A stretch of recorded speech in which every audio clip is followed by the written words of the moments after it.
Welcome back to React Juice TV. Let's get it. I like big butts and I cannot lie. You other brothers can't deny. That is true. The elephant in the room is this. Facts. Why do black men like big butts?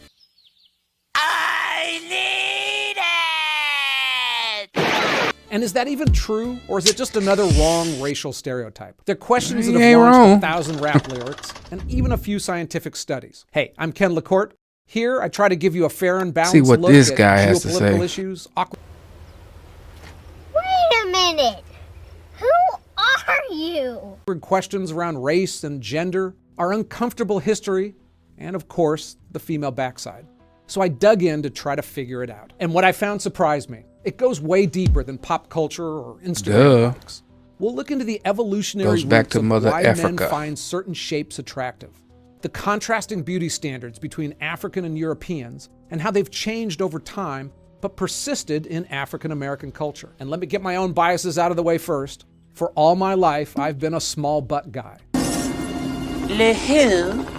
The her. So I was fascinated at how Go millions figure. of men came to the opposite conclusion. But first, let's make sure that question is fair. White folks Do always black trying to men, in rationalize fact, love us big in our butts more than culture, don't others? they? And can I generalize about an entire race's preferences? Actually, yes, I can. Who the fuck is this asshole? Especially when there's solid science backing it up. And on this, the science is clear. Black men love big butts, and it's not even debatable. Now, I know some of you are going to think guys Goes of way all races deeper than like big butts. science. And that's true, but there's a spectrum of preferences within every group. It's in our And genes. the data consistently shows that race plays a significant role in backside desires. Let's start with some data. It ain't A just study black by the people. University of Texas found that African American men are twice as likely to prefer a large rear compared to their white counterparts. But it's not just a black and white issue. The study also found that Latino men share this preference, but to a lesser There we degree go. than the African American men. And dating site statistics back this up as well. When researchers analyzed the body type preferences selected by users on popular dating platforms, they found clear differences between racial groups. Again, African American men were far more likely to search for thicker, curvier body types compared to white men. And interestingly, it's not just about the size of the prize. It turns out that there's an ideal angle of the dangle. The University of Texas study found that men overwhelmingly preferred a 45-degree curve at the lower spine. God, I'm a nasty motherfucker. This magic number held true across all races, but researchers noticed that the desired degree know, of you know. curvature was most exaggerated among African American men. But wait, there's more. It's not just about the back, it's about the waist to hip ratio, to be precise. Studies show that the preferred ratio differs significantly by race. African American men A lot tend done to prefer changed a these more days, though, extreme man. contrast between a small waist and large hips, while white men generally prefer Snow more bunnies done moderate caught up a hips. little So bit. why is this the case? How did these different beauty Especially in the standards South. develop? Is it nature or nurture that's shaping these preferences? Specifically, why did African American beauty standards evolve to prefer curvier figures in the first place? Now, at its base level, there are biological and environmental factors at play. In historical Africa, a bigger body made a lot of evolutionary sense. The continent's harsh climate and inconsistent food supplies meant that some extra body fat could literally be the difference between life and death during lean times. It meant strength. It meant health. Larger bodies were also better equipped to handle the physical demands of manual labor and childbearing, essential for survival. Who is this In an video environment really where for? resources were scarce, Done. curves became a visible marker of health, wealth, and fertility. Now here's where it gets less clear. Was it really men choosing fuller women over skinnier ones? Or is it that given the environment, those that thrived had those bodies? I mean, the things that we see are the things that we covet, and if that's what you saw, that's what you're going to love. Now, those traits aren't unique to Africa, of course. Throughout history and across many cultures, fullness has been linked to fertility and vitality. But in the context of African environments, these biological signals seem to take on an especially important role. As African societies developed, the evolutionary preferences became encoded into cultural beauty standards. Artwork from across the continent celebrated the fuller female form, from ancient rock art to traditional sculptures. When Europeans arrived with their own beauty standards, many African cultures actively resisted these impositions. Maintaining traditional aesthetics became a form of cultural preservation and identity in the face of oppression. Now, fast forward to today, and we can see how these deep-rooted preferences continue to shape beauty standards in the African American communities. Lord have mercy. Cultural artwork, from jazz album covers to hip-hop music videos, has consistently celebrated curvier body types. There's also been a strong community emphasis on resisting mainstream beauty standards that are often We are rooted in way European more than ideals. rap and hip-hop, For many, man. embracing fuller figures is a way of kind of honoring their cultural heritage and identity. So maybe the preference for larger body types among black men isn't just a superficial trend, but a result of thousands of years of evolutionary adaptations and cultural traditions. But what about white preferences? While African beauty standards remain relatively stable, European ideals took a wild ride. Back in the day, Europeans liked those big booties too. Renaissance paintings are full of voluptuous women, ample curves. Rubens, the 17th century Flemish painter, was so famous for his full-figured nudes that we still use the term Rubenesque to describe them today. Do me a favor, please. Get out of here.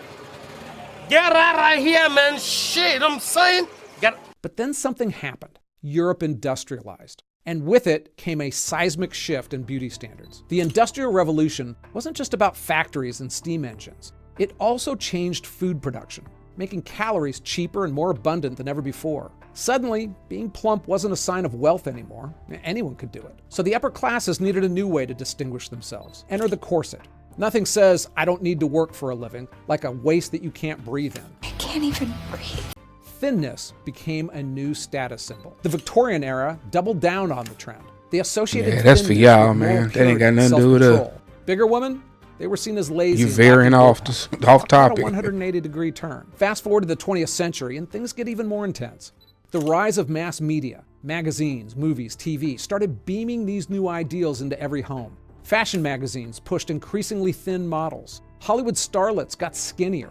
By the 1960s, we had Twiggy, literally named after a twig, as a top beauty icon. Never heard And here's of the her. kicker. Who are you? I don't even know you. While European standards were changing, African beauty ideals stayed relatively stable. I mean, many African societies industrialized more slowly, some still haven't. So the pressures that shifted European ideals weren't as intense. But come back to America for a second. I mean, black Americans live in an industrialized society too. Why haven't their preferences changed? And it's a good question. And it's because African American culture developed its own unique identity. During slavery, black Americans created a distinct counterculture. Rejecting white standards became a form of resistance, and strong oral traditions and tight-knit communities kept cultural preferences strong, even you as the losing broader me. society changed around them. And at the same This is a time, totally white America perspective. basically rejected them. Forced segregation created parallel societies with different values. It limited the influence of mainstream media and strengthened the internal community bonds. For blacks, the concept of America's melting pot happened I'ma a lot hear him more out, slowly. though. Even as black Americans gained more access to mainstream don't agree. culture, there was often a strong pushback against whitewashing beauty standards. The Black is Beautiful movement of the 1960s is a great example. Ain't no movement, Today, it's a we're fact. seeing some To this day! interesting convergences. Mainstream beauty standards are becoming more inclusive of curvier figures. Now, is this a genuine appreciation or is it marketing exploitation? Yeah, Becky used to hate him. Now they want to be like him. Oh my God, Becky, look at her butt. So the next time you see a Renaissance painting or a modern fashion magazine, remember, beauty standards aren't set in stone. They're as changeable as the societies that create them. Hey, just a reminder that if I mess up any facts here, as always, I'll address it in a pinned comment below. But when you think about it, even this video is coming at things from a European standpoint. Exactly. From an I agree. I agree with African point of view, the question isn't what I posed, but instead, why do white guys like small butts? And that hits at something deeper. We don't care. For centuries, We like what we European like. standards You like what you dominated like. Doesn't anyone notice this? I feel like I'm taking crazy pills. global beauty. They own the magazine. Could care less why you control like the them fashion bone on houses, bone They ran the movie studio. osteoarthritis. They got to tell everyone else what beautiful meant. But nature's a stubborn thing. Those African preferences that developed over thousands of years weren't just random choices. They were rooted in biology. But recently, something's changed. Now, maybe it was the internet democratizing beauty standards. Maybe it was the rise of hip-hop culture. But what's really going on is Hip-hop more ain't got than nothing to just do with it, preferences. man. We're watching centuries of parallel beauty standards finally collide. Now, some say it's cultural appropriation, others call it progress. But here's what they're missing. African American beauty standards didn't just survive. In some ways, they're winning the cultural war.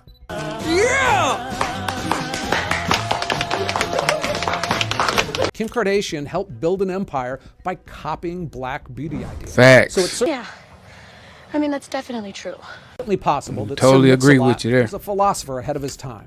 I find that interesting. You know, he was just saying enough what was to going change on the in the tune I'm streets. He had a So look, voice. this video about body preferences He was is right on lighthearted, time. But in recent years, we've seen the body positivity movement turn into something that's deadly toxic. Our media and our society went from trying to be nice to overweight people to something that celebrated and encouraged radically dangerous lifestyles. It's like some people lost their minds. I dug into the ugly underside of that and saw that it was driven by politics and profit. Hey, thanks for watching. I'm active in the comments below and hope that if you find this interesting, you'll join me again. Take care. Get out of here, man. Shit, I'm saying. Well, I agreed and disagreed with some of that. I just wanted to check it out and see what he was going to say. But thank y'all for tuning into React Juice TV. I'll see y'all next time. Peace.